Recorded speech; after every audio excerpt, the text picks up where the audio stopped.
What's up, guys? Chris over here at Cover 7. Hey, real quickly, I just want to say thank you to everyone who's liked, commented, and subscribed.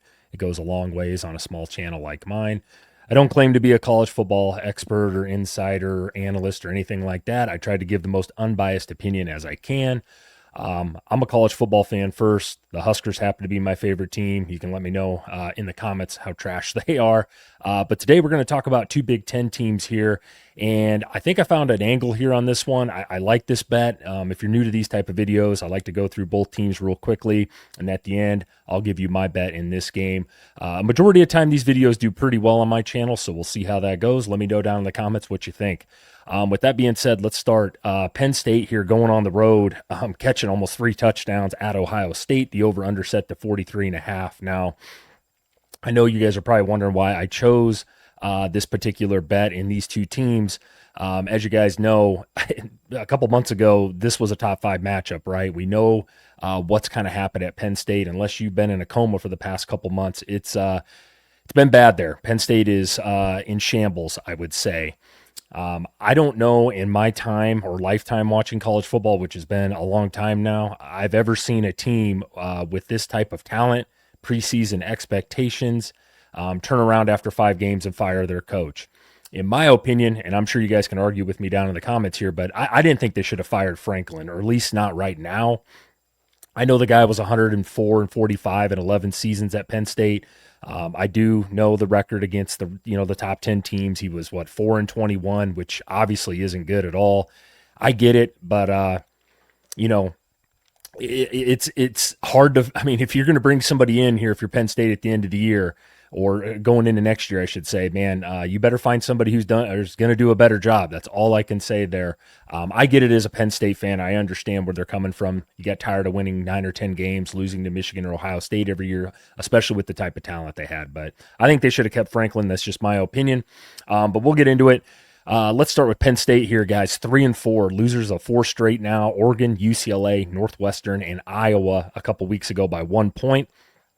Let's talk about the offense, and it's been bad, really bad. Obviously, Drew Aller, he got hurt. Unfortunately, I don't like to see anybody get hurt. He wasn't having a great season by any means, but Ethan Grunkenmeyer has stepped in. While I don't want to say he's been horrible, he hasn't been great either. I get it, he's young. This is a big spot for him. The numbers aren't good. They're just not. But I don't think this is the whole problem here with Penn State, especially offensively. Someone needs to explain to me, by the way, I've came on this channel, and even in the preseason, I talked a lot about Penn State's running backs. I feel like I've been talking about them forever. Katron Allen and Nick Singleton. I thought they were the two best backs in the country, probably on the same team at times. These guys have been around a long time now. While Katron Allen looks great, what the hell's going on with Nick Singleton, dude? Singleton has 76 carries, guys, for 274 yards. He's only averaging 3.6 yards per carry. That's an all-time low for him. Allen, on the other hand, looks like he's trying. He's averaging 6.2. So I don't get what's going on there. Maybe Penn State fans can let me know down in the comments if there are any left. That would be great. The wide receiver room, which is, I mean, Ben, I swear it's like the 10th or 11th consecutive year Penn State doesn't have a wide receiver. It reminds me a little bit of Michigan in that way. When you recruit at this high a level and you're a top 10 team every single year, and Penn State has been, where's the big name wide receiver, the possession receiver, the guy that can take the top off? They don't have that. Devontae Ross, man, he leads the team in yards with 255. That's it. The Syracuse transfer, Trevor Pena, who I thought was pretty good at Syracuse, hasn't translated well over here, man. He's got 23 catches for 221 yards. Kyron Hudson, his numbers don't impress me too much either. They don't get much separation. Like I said, I don't know what that is. I don't know if it's the quarterback, the scheme, the wide receivers. I don't know.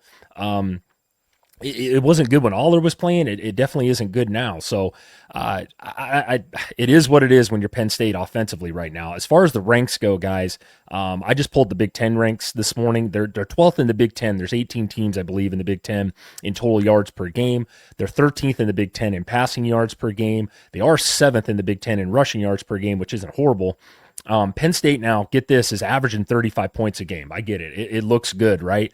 The problem is they beat up on 3 elementary schools to start the year, so that number is very inflated in my opinion, especially in the first 3 weeks of the season. As bad as the offense has been, I'm a little more shocked this year about the defense. My whole life, as I mentioned, guys, Penn State has been an elite level program. I mean, even when I was a kid, they were really good. With Joe Paterno, they always had good defenses. I mean, they've had good defenses under Franklin. They've put out elite level NFL players. I think you guys get all that. As far as the ranks go, they're only giving up again 19.4 points per game. Now, again, that is also inflated due to the cans of corn they played earlier in the year. They are 20th in the nation in yards allowed. Okay, fine. You can live with that.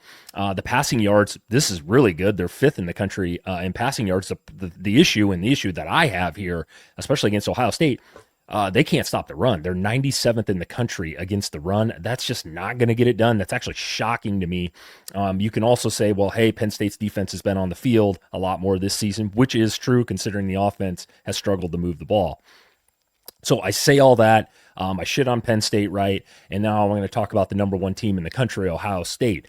They're 7-0, and I'm just going to run through the numbers really quickly. Like I said, unless you've been, in a coma for the last 3 months here, Ohio State has been unbelievable this year on offense as well. They've really picked up the last couple of weeks, which I'm not shocked, by the way. The ranks, they're 36 in total offense. They're 24th in passing offense. They're in the top 50 in rushing offense. They're 22nd in points per game with 36.4. Like I said, they might have the two best receivers on the same team. Bo Jackson at running back has really stood out to me. He is going to be really great. Julian Sayin, nobody is talking about him enough. Right now, he could win the Heisman in my book. It's between him and Ty Simpson, in my opinion, or the kid Marcel Reed from A&M. That's just my opinion. I know it's early. We're not giving out Heisman trophies today, but Julian Sayin is just elite level accuracy and efficiency, dude. That guy is putting up ridiculous numbers. And I get it. You can think that he's not that good because he's got elite level receivers. He's got a great offensive line. I get all that. Kid's playing well, man. He ain't turning the ball over either. So enough about their offense. We know they're good. The defense, by the way, this is just stupid. Not you guys, but just the stats here. They're number one in total defense. They're third in passing yards allowed. They're eighth in rushing yards allowed. They're number one by a mile in points given up per game with 5.9. Yeah, 5.9, guys. I've been watching football a long time. This defense might be an all-time great defense. I'm throwing that out there. I'm not saying they are right now. There's a lot of season left. But damn, dude, these guys are really, really good. They had an elite level defense last year that was really good, probably the best in college football. This year's defense is looking better than that defense. I'm just saying. I know there's a lot of football left to be played. You guys can debate me down in the comments. I'm not trying to meat ride Ohio State here either, by the way. I have no skin in this game. Okay, all right. Ohio State's strength of schedule, by the way, so you can't say they played a bunch of cupcakes. It's third best in the country right now. It is what it is. Actually, Penn State on the other side has played the 91st hardest schedule in the country, so a little discrepancy there. My bet in this game, and probably why you clicked on this video, I talked about Ohio State is not only the best, has the best defense in college football. Their offense has gotten really hot of late. They've scored 110 points in their last 3 games.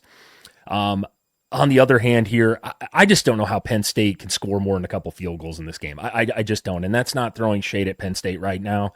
It has been almost impossible to score on Ohio State.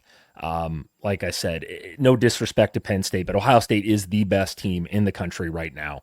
A few trends here. Ohio State has obviously won the last 8 meetings. The average margin of victory, 7.8 for Ohio State.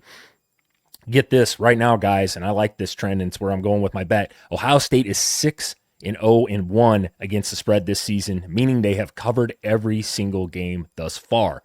I rarely lay this many points, but give me Ohio State here in the minus 20.5. Like I said, I'll be shocked if Penn State can muster up a couple field goals in this game, honestly. And like I said, with their offense being as bad as it is this year, you're just giving more opportunities for this red-hot Ohio State team to put up more points. So I could see this game being like a 35-6, 35-10. I actually think the team total is 10.5 right now for Penn State, which is ridiculously low, but Ohio State just doesn't give up touchdowns. It is what it is so far, and this Penn State team is just in shambles this year. I think I don't want to say they're in give-up mode, but They're looking for a coach. They definitely, they're just, it's not good. I don't know what else to say about it. And like I said, you guys know this. I don't have to tell you. So with that being said, guys, give me Ohio State. I'll lay the 20.5 here.